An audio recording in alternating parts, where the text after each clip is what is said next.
May proteksyon ka ba hindi lang sa pisikal kundi sa espiritual? Ang habak de bala ay isang malakas na proteksyon na nagbibigay ng kaligtasan sa katawan at espiritu.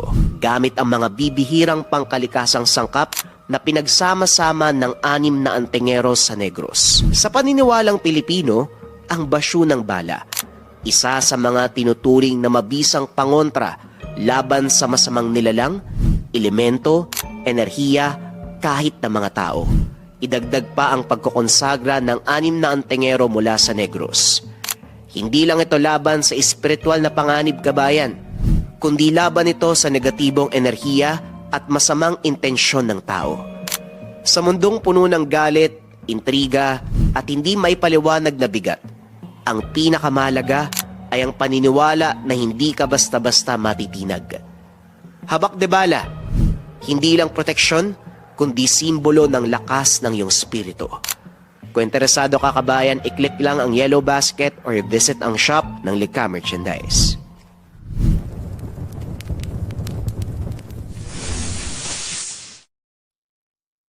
Ang kwentong ito ay hango sa totoong buhay. Mula ito sa isa nating kabayan na itago na lamang natin sa pangalang Jojo. Walang eksaktong taon, Isla ng Limasawa.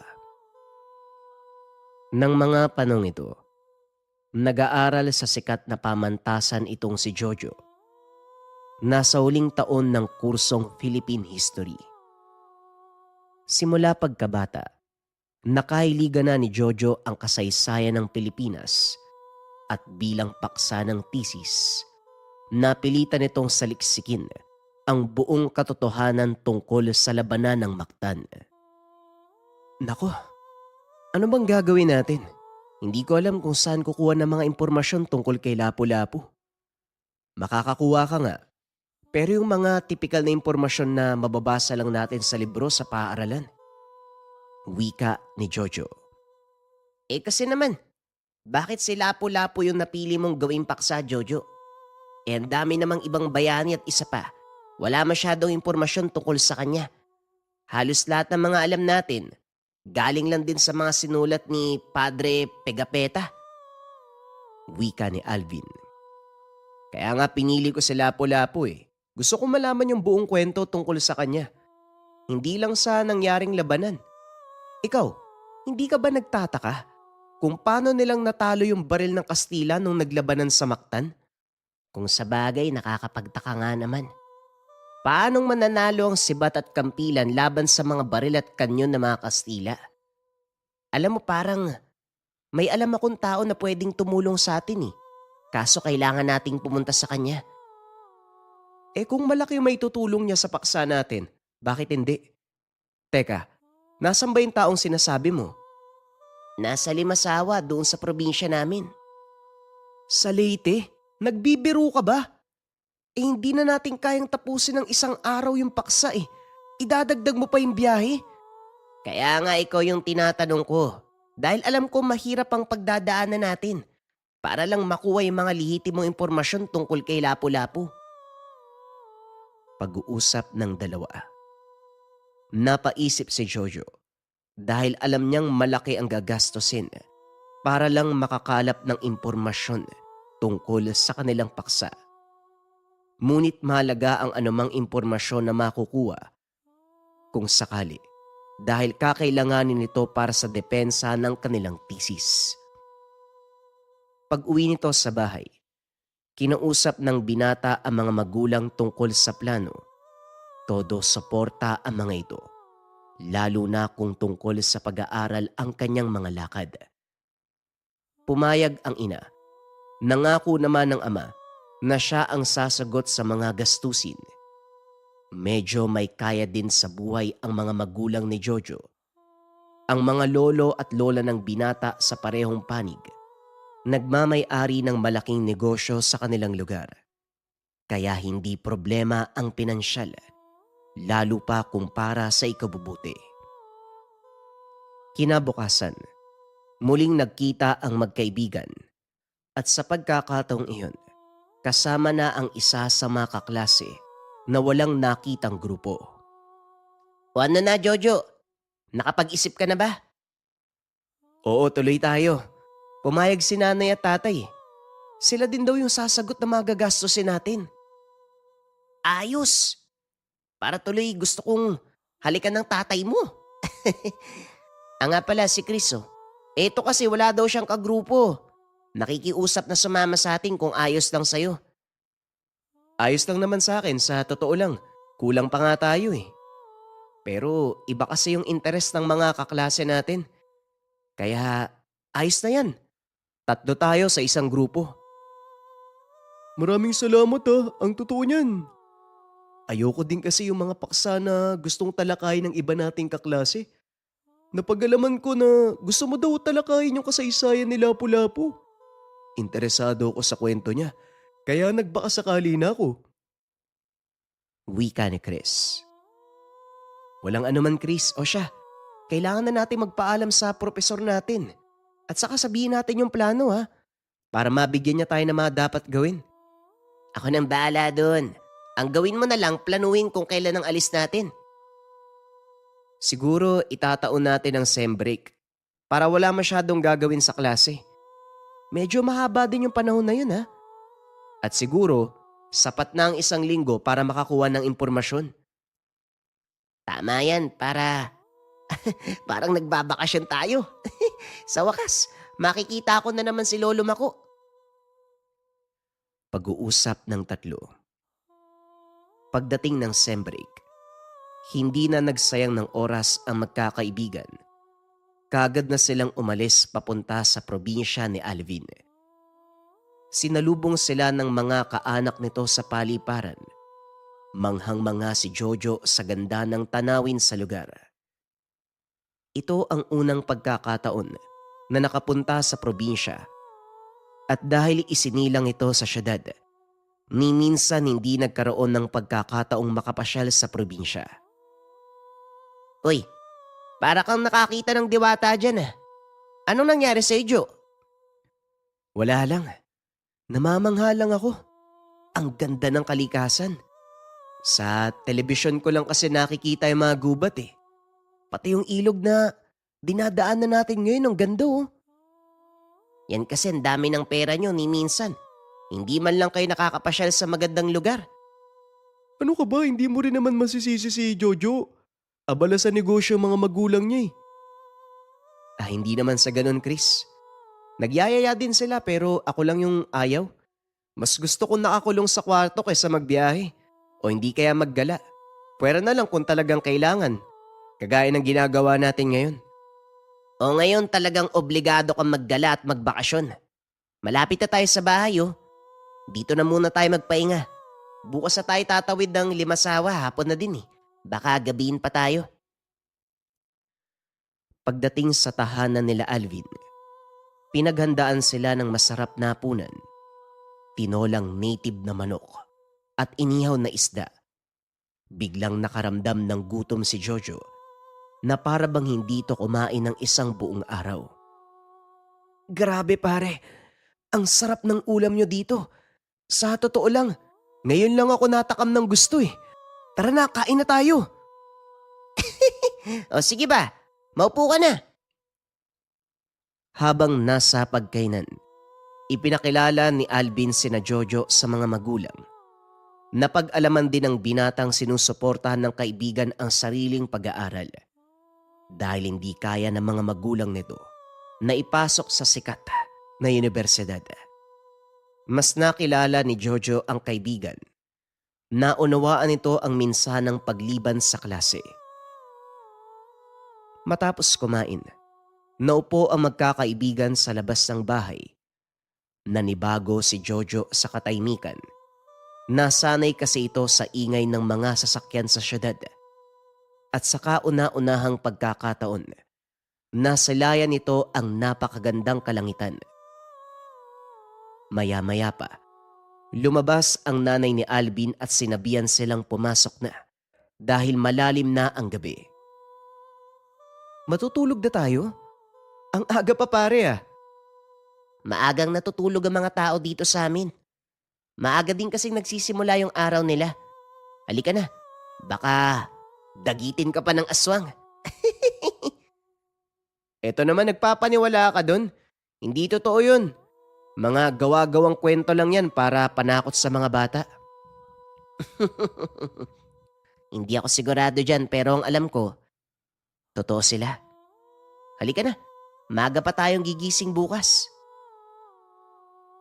Kinabukasan, maagang bumangon ang magkakaibigan at naganda para sa pagtawid nila sa isla ng Limasawa. Alvin, alam mo na ang gagawin pagdating sa isla. Sabihan mo mga kaibigan mo tungkol sa mga patakaran. Ikaw ang taga dito, kaya ikaw ang responsable sa mga kasama mo. Wika ng tatay ni Alvin na si Mang Henry. Opo tay, alam ko po yun. Ako na pong bahala sa kanila. Mamaya sa bangka, kakausapin ko po. Tugon ni Alvin habang nakatingin sa mga kaibigan. Pag-akyat sa bangka, kagad nitong kinausap ang dalawa. Tandaan niyo Jojo, wala kang ibang kakausapin kung hindi ang mga taong ipapakilala ko sa'yo. Masyadong sensitibo sa mga taga-islang paksa tungkol kay Lapu-Lapu. Wika ni Alvin. Sa mga hindi nakakalam, ang isla ng Limasawa, ang pulo kung saan pinamumunuan ni Raha Kulambo o mas kilala bilang Raha Humabon. Matatanda ang isa sila sa mga kauna-unahang Pilipino na yumakap sa Katolisismo na siya namang kwenestyon ni Lapu-Lapu. Balik tayo sa kwento. Habang papalapit sa mismong pulo, hindi mapigilan ng binata ang pagkasabik na makakalap ng mga impormasyon mula sa mga taong talagang nakakakilala ng totoong katauhan ni Lapu-Lapu. Pagdaong ng bangka, sinalubong sila ng isang binatilyo. Pinsan ito ni Alvin. Mayong aga, Manong Alvin. Tara po, inaantay kayo ni Lolo Mako. Doon daw kayo mag-agahan. Tinoy, ikaw pala. Bakit ka nandito? Wala kang pasok? Hindi po ako pumasok kasi nabalitaan kong dadating ka. Tara po, kanina pa nag-aantay si Lolo eh. Dali-daling tumakbo si Tinoy. Sinundan naman ito ng tatlo. Pinagtitinginan ng mga tao sina Jojo dahil bago ito sa kanilang paningin. Habang naglalakad papunta sa bahay ni Mang Mako, muling binilinan ni Alvin ang dalawang kaibigan.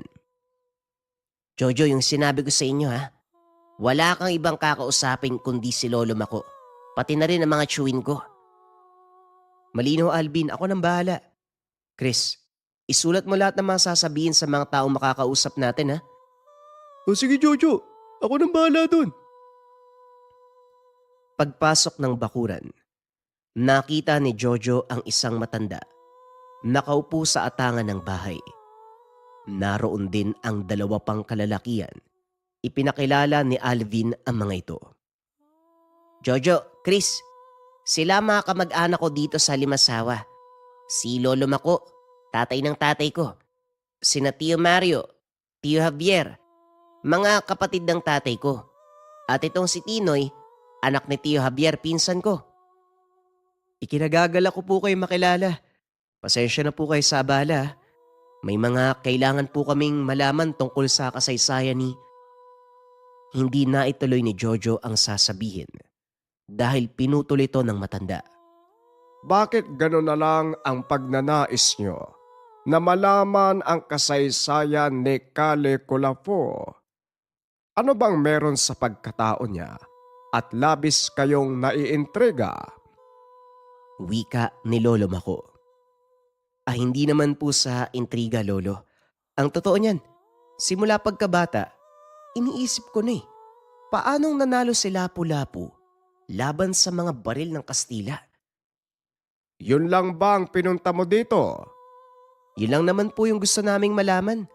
Dahil halos lahat ng tungkol kay Lapu-Lapu alam na namin. Siya nga ba? Di, wala na pala akong dapat sabihin sa inyo. Sige na, makakaalis na kayo. Tumayo ang matanda. Akmang papasok na sa bahay, pero pinigilan ito ni Jojo Ay hindi, sandali lang po. Alam kong ang mga nailagay na kasaysayan tungkol kay Lapu-Lapu po ay kulang-kulang. Hindi nabanggit sa mga aklat ng paaralan kung paano niyang tinalo ang hukbo ni Magellan. Gamit lang ang kampilan pana at mga sibat. Samantalang ang mga Kastila, gumamit na ng baril. Kanyon ng mga oras na yun. Ang gusto ko pong malaman kung ano ang sikreto ni Lapu-Lapu. Huminto ang matanda. Muling tumingin kay Jojo. Eh, may dala ka bang masarap na alak mula sa syudad? Wala po pero pwede tayong bumili sa tindahan. Kung ganon, ano pang inaantay mo? Bumili ka na. Dali-daling inutusan ni Jojo ang pinsan ni Alvin upang bumili ng alak. Kumuha naman ng pampulutan ang dalawang tiyuhin. Kinilaw na tanggigi at inihaw na kabibe ang dala ng mga ito. Pagdating ng alak, kagad pumwesto ang matanda sa mesa. Kinuha ang baso at nagbuhos ng alak. Nakailang tagay na ito. Saka palang nagsimulang magkwento ang matanda. Masyadong komplikado ang impormasyon kung paanong natalo ni Lapu-Lapu ang pangkat ng mga Espanyol. Doon yon sa labanan ng Mactan. Paniguradong walang maniniwala sa oras na ilabas mo ito sa karamihan. Wika ng matanda. Pero para kay Jojo, ito na ang pagkakataon upang malaman ang totoong sekreto ng pagkapanalo ni Lapu-Lapu. Bakit lo? Ano po bang sekreto ni Lapu-Lapu?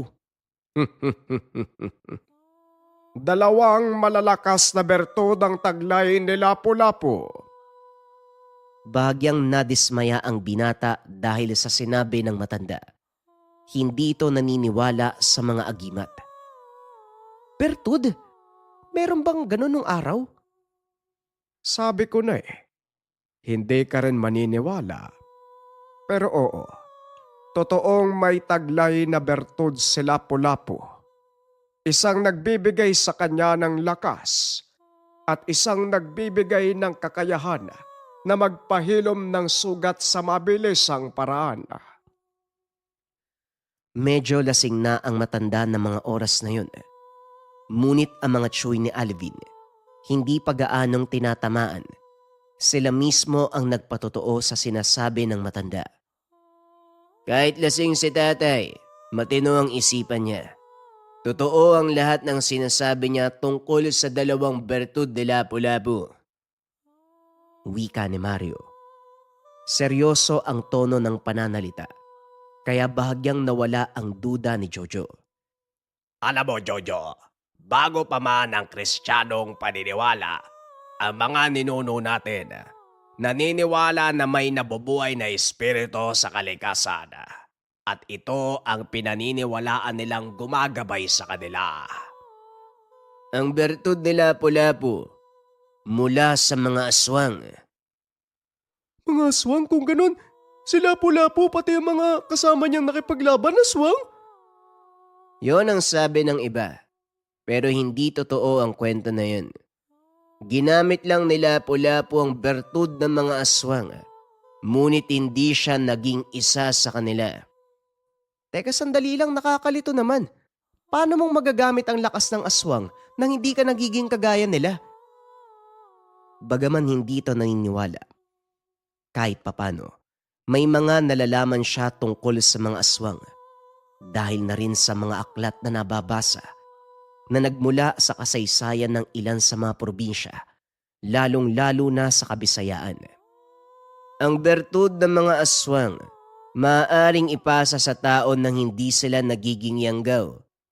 Nagiging aswang lang ang taong pinasaan ng bertud sa oras na makatikim sila ng laman ng tao. Sa kaso ni Lapu-Lapu at ng mga kasama niya, pilit nilang pinigilan ng mga sarili na wag kumain ng laman ng tao. May ilang nagtagumpay, pero may ilang nabigo. Kinitil ang sarili nilang buhay. May ilan na tinanggap ang pagiging aswang at namuhay sa kadiliman. Wika ni Mario. Dinugtungan ito ni Javier. Ang mga mandirigmang nalampasan ng pagsubok, naging malalakas na mandirigma. Ito ang hindi nakita ng hukbo ni Magellan. Ilakala nilang mga normal na katutubo lang ang kanilang kalaban. Unti-unting naging interesante para kay Jojo ang kwento. Bagaman may kaunting bahagi pa rin sa kanyang isipan na hindi naniniwala sa mga naririnig. Kung totoong magkakaroon ng lakas ng aswang si Lapu-Lapu, parang sinasabi niyo sa akin na totoo din ang mga aswang. Oo, iho. Totoo ang mga aswang. Gaya ng sinabi ko, nandito na sila bago pa man magkamuwang ang unang tao sa bansang ito. Maging ang malapit na kaibigan ni Lapu-Lapu na si Raha Kulambo. Nangamba, hindi para sa kanyang kababayan, kundi para sa mga dayuhan. Nang magsimula ang laban sa talampasigan ng Mactan, alam na ng Raha na ihinatid ni Magellan ng kanyang mga tauhan sa kanilang hukay. Alam kong hindi ka panipaniwala ang mga naririnig mo ngayon, pero kami mismo ang magpapatunay na totoo ang lahat. Wika ni Mario. Dito na naging mas interesante para kay Jojo ang lahat. Talaga po? May mga naiwan po bang kasulatan na magpapatunay? Hindi kasulatan, Utoy, kundi isang buhay na patunay. Ang tatay namin, mula siya sa linya ng isa sa mga mandirigma ni Lapu-Lapu. At ang tanging naiwang buhay na magpapatunay ng mga nangyari noong panahong pinaglaban ng kauna-unahang bayani ang ating bansa. Kahit ako dati, hindi naniniwala sa mga kwento ni Lolo kasi nga akala ko gawa-gawa niya lang ang lahat. Pero nang pinakita niya sa akin to, inilahad ni Alvin ang kamay. Tumambad kay Jojo ang isang makinang na itim na bato. Nang masinaga nito ng liwanag mula sa papalubog na araw, nagbago ang kulay. Naging kulay dugo. Inabot niya ito kay Jojo at nang hawakan ng binata ang maliit na bato, bigla itong nawalan ng ulirat. Pagdilat ni Jojo, nakatayo na ito sa dalampasigan. Sa hindi kalayuan may mga nakadaong na galyon at sa mismong likuran ng binata, nakatayo ang hukbo ng mga katutubo. Nanlaki ang mga mata ni Jojo dahil ito ang mismong araw kung saan naganap ang makasaysayang labanan sa dalampasigan ng Mactan. Dali-daling tumabi si Jojo upang hindi madamay sa labanan. Nagsalpukan ng dalawang panig. Pumutok ang mga baril ng mga dayuhan. Dumagungdong ang mga kanyon. Nagtalsikan ang buhangin ng tamaan nito ng mga bolang bakal mula sa kanilang barko. Ngunit ang mga mandirigmang dayuhan, hindi kinakikitaan ng takot. Patuloy na lumusob ang mga ito. Sambit ang isang kataga na hanggang sa ngayon, umaalingaw-ngaw pa rin sa puso ng bawat Pilipinong nakikipaglaban. Hindi lang ng mga panong iyon, kundi maging ng mga sumunod pang henerasyon ng mga bayani na nagsindi ng mitya bilang hudyat ng rebolusyon para sa kalayaan ng ating bansa. Daga kamatayan! Wika ng binata nang makabalik ito sa wisyo. Daga kamatayan. Yan ang mga katagang umalingaw-ngaw sa dalampasigan ng Mactan. Dalawang salita, simple ngunit makapangyarihan.